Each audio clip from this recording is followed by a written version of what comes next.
Maayong gabi sa tanan o nagpasalamat kita nga kamo nagpadayon gihapon kamo og tambong niining um, pakihiusa nato no sa masub-anon nga takna no alang sa kamatayon sa ako ang uyuan nga si Yuyu Junior. O karon magpadayon ta sa pagpaminaw sa pulong sa Ginoo.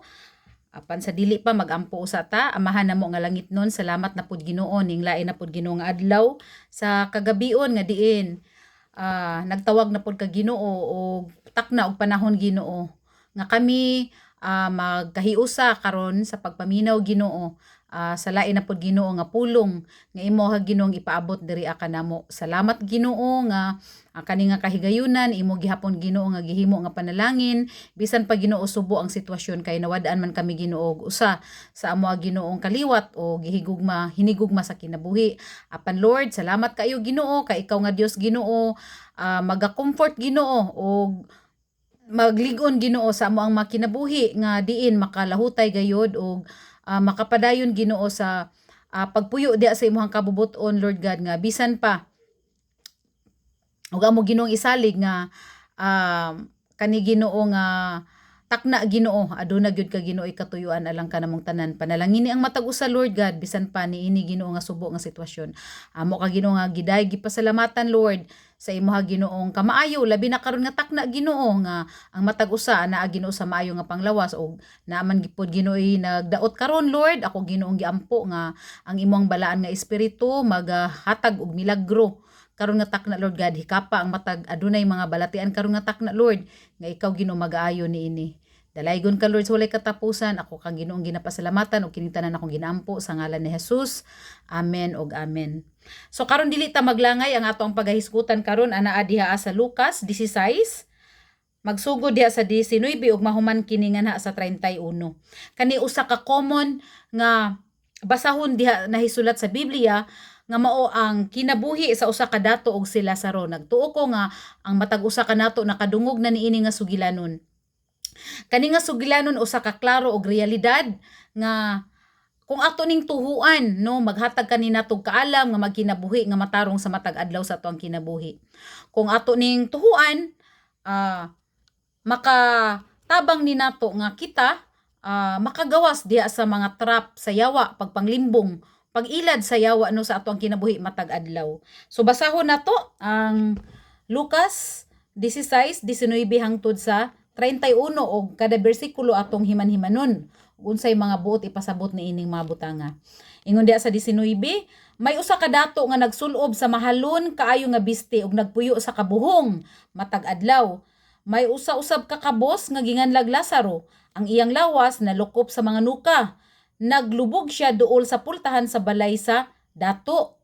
Namasin nga makakaon sa mga mumho nga nangatagak gikan sa lamisa sa dato. Nanuol usab ang mga iro og mitilap sa iyang mga nuka. Unya namatay si Lazaro og gidala sa mga anghel ngadto sa kiliran ni Abraham. Og namatay usab og gilubong. Og nagantos pag-ayo didto sa Hades. Ang dato unya miyahat siya og nakita niya didto sa layo si Abraham sa iyang kiliran diha si Lazaro. Busa misinggit siya ngadto kang Abraham, amahan. Kaluyin taon ako, ipadala si Lazaro. Diri, aron itunlob ang iyang tudlo sa tubig o pabugnawa ng akong dila kay nagantos ako pag-ayo sa kainit ni ining kalayo. So tan-awon na to igsuon ang passage ni ining pulong sa Ginoo nga makita gyud nimo nga naagyud intawoy impyerno. Ug nakita nato nga ang dato nabutang mangyud siya ngadto sa Hades nga which is gi-describe diha nga init kay iya manggihangyo si Abraham nga paduulon niya ngadto si Lazaro nga bisan ang iyang tudlo ituslob sa tubig aron lang gyud tagamtam siya gamay lang nga tubig aron ang iyang baog ang iyang lawas nga gibati og kainit makatagamtam man lang og gamay nga kabugnaw. Apan subayon usa nato ang kinabuhi aning duha ka klase nga tawo igsuon nga puros pud ni sila namatay. So tan-awon nato una no nga kani si Lazaro. Imagine na ada ini siya nagtambay no diha gyud duol sa pultahan sa dato.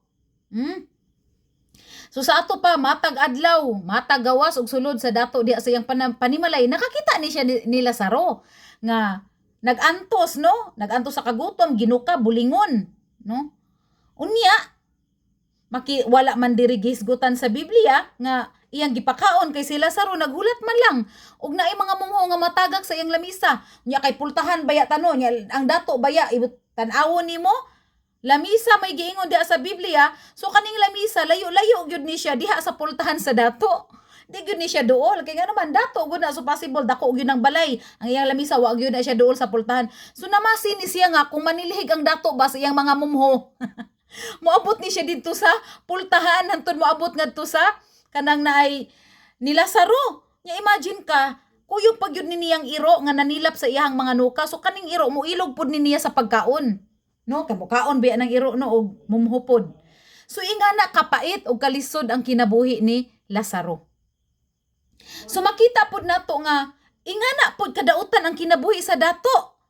No? Nga sa kada adlaw paghulat ni Lazaro diha sa iyang pultahan, wa gyud isguti diri sa Biblia nga nitunol man lang siya. Or naningkamot man lang siya, iya baka ning gipatambalan ang nuka ni Lazaro, naghatag baka ni siya bisag gamay lang ka nga amoxicillin nga ipatulo sa mga samad ni Lazaro, or unsa iyang gika-contribute kay ngano man niabot jud sa point nga namatay si Lazaro nga karon ang dato pod namatay pod siya. Wa ta kahibaw, wala gibutang diri og pilay agwat no, kinsay pilay agwat sa panahon nga pagkahuman og kamatay sa pobre kang Lazaro og pagka kanus apod namatay ang dato, basta kay pareho sila namatay ano, niabot ni siya sa point nga pareho sila namatay. Wa ta kahibaw nga dato man to siya, so possible ni agi pa to siya ka ospital, unlike ni Lazaro nga wala siguro to siya ma-ospital no ana. So batang po na tong pareha po ni Yuyu Junior nga wa na siguro po na siya, wa man ta kadungog no, wa ko kadungog nga na ospital ba na siya, basta hindi nga na po nga sitwasyon ba. Pero kaning dato naani siya kwarta for sure nga ika pa ospital kay dato man, pero makita nato diha nga ang iyang kwarta, ang iyang kadato wala magpulos no. Dili gyud nato mahatagan og assurance nga ang atong sapi o ang atong kadato magpahunong na siya sa kamatayon diha sa atong kinabuhi.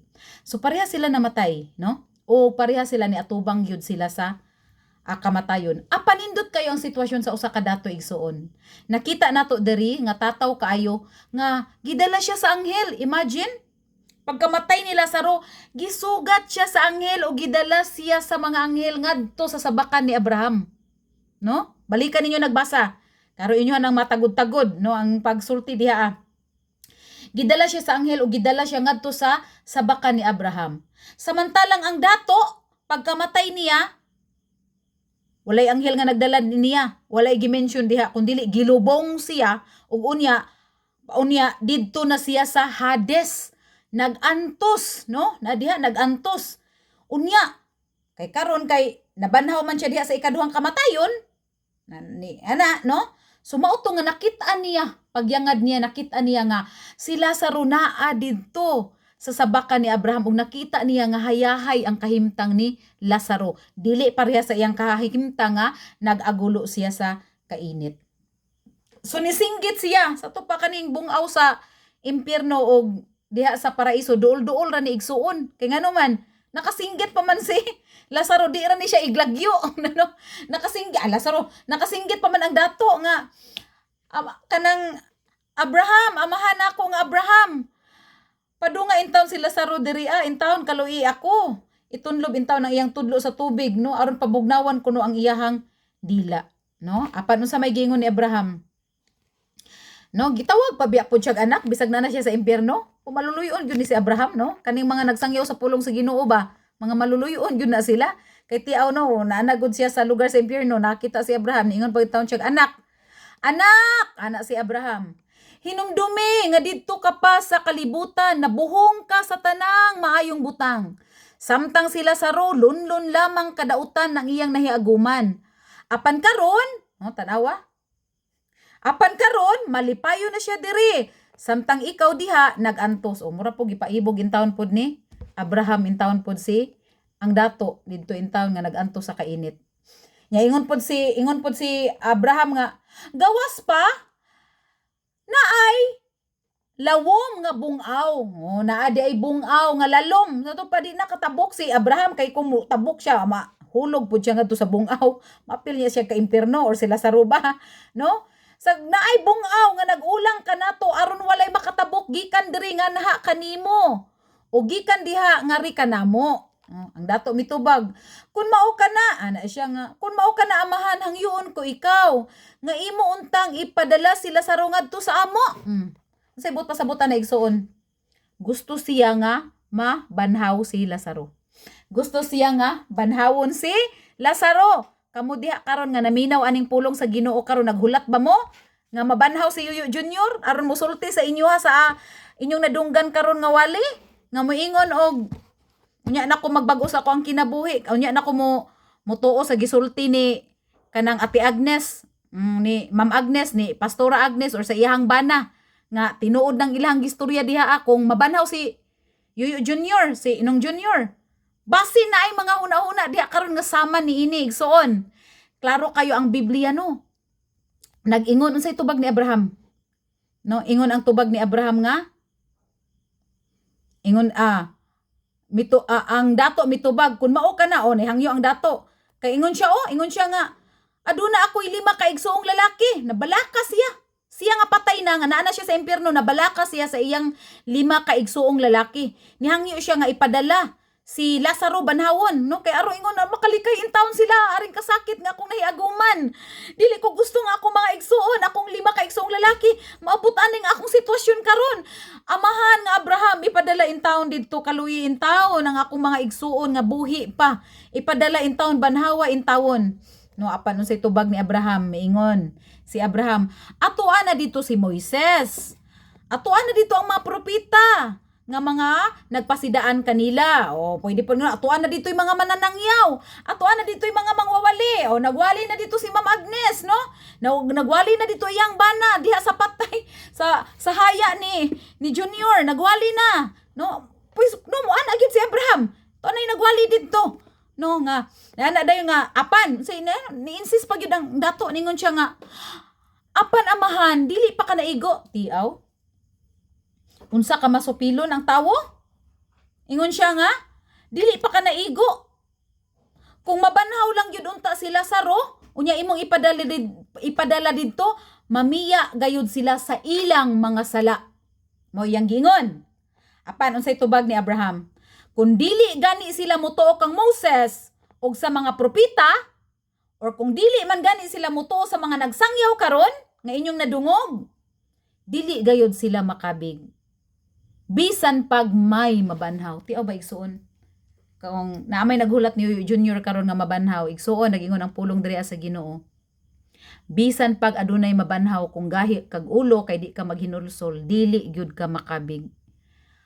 Ang Ginoo dili siya God is not wise to be mistaken no kung sa kuan pa no ang Ginoo dili siya intawon bulok nga masayop siya bright kayo ang Ginoo no bright kayo ang Ginoo nasulat niya ang tanan o nakita niya ang tanan dili siya masipyat no nga kinahanglan pa pabanhawan sa Ginoo nga aron lang ikaw ug ako motuo sa iyahang pulong. Wala nay rason igsuon nga ikaw magmagahi sa imuhang kasing-kasing. Kay kani bisan ang kamatayon ni Junior, nagtuo ko nga ikaw karon nga naminaw, gitawag ka sa Ginoo sa paghinulsol. Gitawag ka sa Ginoo nga mobalik ngadto niya. Ayaw paggahi ang imong kasing-kasing. Ayaw na paghulat nga aduna pay patay nga mobalik diha karon. Ug musulti nga paghinulsol na mo kay tinuod gyud nang gisuwat diha sa Biblia. Kay bisan gani si Abraham gitubag niya ang dato nga bisan pa kunog adunay mabanhaw dili gyud kuno sila makabig no but pasabot nga bisan pag unsa nga klase sa mga milagro ang ipakita ninyo diha sa mga tawo kung ang usa ka tawo di siya mudawat sa pulong sa Ginoo lisod gyud na kayo destined gyud na siya ngadto sa impierno igsuon muna karon ikaw walay tiyamba nga nakadungog ka niini. Ayaw paggahia ang imuhang kasing-kasing. Ayaw paglangay, no? Kani nga pulong tataw kayo ni. Ayaw paglangay nga mubalik diha sa Ginoo. Ayaw na paggahia ang imuhang kasing-kasing. Kay kani klaro gyud kaayo og very specific kinanindutan gyud ni nga pulong kung imo ning hinuktukan. Nga dili na ka kinahanglan maghulat pa og nay mabanhaw. Daghan kayong mga tawo igsuon nga magpaampo. Makabaton sila og milagro. Makabaton sila kaayuhan. Bisan na lang ka nang dili sa pagampo. Daghang mga tao nga mo adto sa ospital. Maayo. Bisan na lang ka nang mo adto sa ospital. Maayo. Inya nagkahuman. Mubalik gihapon sila sa dautan nila nga buhat. Daghang mga tao nga wala mo gasto kwarta gimilagruhan sa mga pagampo. Apan inagkahuman mubalik gihapon sa ilahang daotang buhat. Ug mao ni ang giingon sa pulong sa Ginoo. Bisag kapila pa ka mamilagruhan kung dili gyud ka maghinulsol og dili gyud ka mutuo sa pulong sa Ginoo. Munay giingon dira igsuon nga dili gayud sila makabig. Munay giingon di gyud kamo madala diha sa gingharian sa Ginoo. Mao na nga grasya kayo sa Ginoo nga kita karon naminaw. Kaning pulong sa Ginoo dili ni para sa pagkondinar nato kundi gipakdayag ni sa Ginoo kay aron ang matag usa ka nato nga labi na nga kita nga mga idara na gyud no kay kanang naay mga kung mga idara na ta, mga tigulang na ta, no? Kita gyud gipahimangnuan sa Ginoo ani. Kay no na imo nang tagamtaman ang pila ka tuig nga nagpaharuhay ka sa kalibutan. Tan-awa imong kaugalingon og nagmabumangahon ba ka, nagamit ba ka alang sa kahimayaan sa Ginoo, no? Duha ra ba ka klase ang kinabuhi igsuon na ni gamit. Duha ra ka klase ang kinabuhi sa tawo nga pwede siya gamiton. Gamiton ka sa yawa o gamiton ka sa Ginoo. Ikaw kas nasayod ka sa imong sitwasyon karon asa man ka gigamit. Gigamit ba ka sa yawa or gigamit ka sa Ginoo? Klaro man kaayo ang gigamit sa Ginoo nagpagamit gyud og ni-submit sa iyang kabubuton, naghinulsol og nabago ang kinabuhi. Pero kung wala na sa imuha karon igsuon for sure gigamit gyud ka sa yawa. Muna karon nga takna magampo ta, no? Hinulsuli ang imuhang mga sala. Mubalik ka sa Ginoo. Muna ako karon nga bisan ani nga kamatoy nag-challenge ko sa inyo nga pwede nga no kay common man gud kayo sa mga tawo gud no nga kung naipatay magsugal mag-inom igsuon kana klaro kayo na igsuon nga dili na siya kabubuton sa Ginoo kanang mga bisyo nga ingana. So mao na nga karon pwede ta nga moapil sa usa ka haya nga dili na to buhaton ng mga butanga. Kay nga naman nag-invite gud na siya og mga dautan nga espiritu imbis nga ang tawo maghinulsol kay nagpadayag diha sa kamatayon.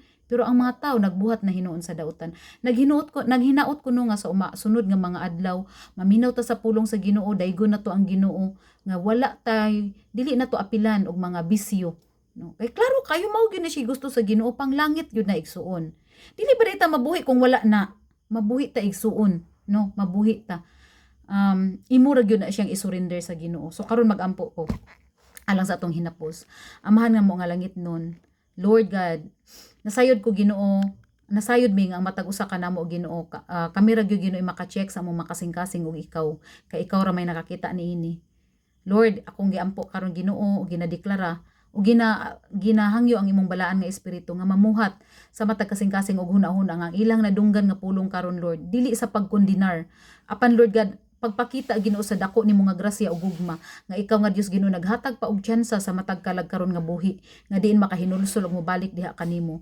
Salamat Lord nga kani nga kamatayon ni Junior imong Ginoong gigamit alang sa imong kahimayaan Lord God. Imo siya Ginoong gikuha para ang uban Ginoo matubos Ginoo gikan Ginoo sa pagbuhat Ginoo og makasaypanan. Ang giampo Lord God nga magmahumukon ang matag kasing-kasing karon Lord God mobalik diha kanimo og ang imong mga anghel Ginoo magministeryo sa ilang hunahuna nga dili Ginoo kapungot og kondinar Ginoo ang ilang bation sa ilang kasing-kasing apan Ginoo pag-surrender, pagtugyan og pangayo Ginoo og tabang diha kanimo Lord God nga ang tanan Ginoo nga mga kadautan Ginoo mawala Ginoo og mupuli Ginoo ang kalinaw Lord God diha kanimo kalipay ug ang pagsunod diha sa imong kabubuton. Salamat Lord God sa imong pulong nga among nadunggan amo ka Ginoo giday pasalamatan ug ako Lord sa ako pag-closing niini nga pag-ampo Lord God akong gideklara Ginoo ang pabor ug ang kalinaw Ginoo maanaa sa tanan nga nagapaminaw karon ug ikaw Ginoo magatagbo sa tanan nila nga gikinahanglan. Sa ngalan ni Hesus ako nagaampo. Amen ug amen. God bless everyone. Maayong gabi.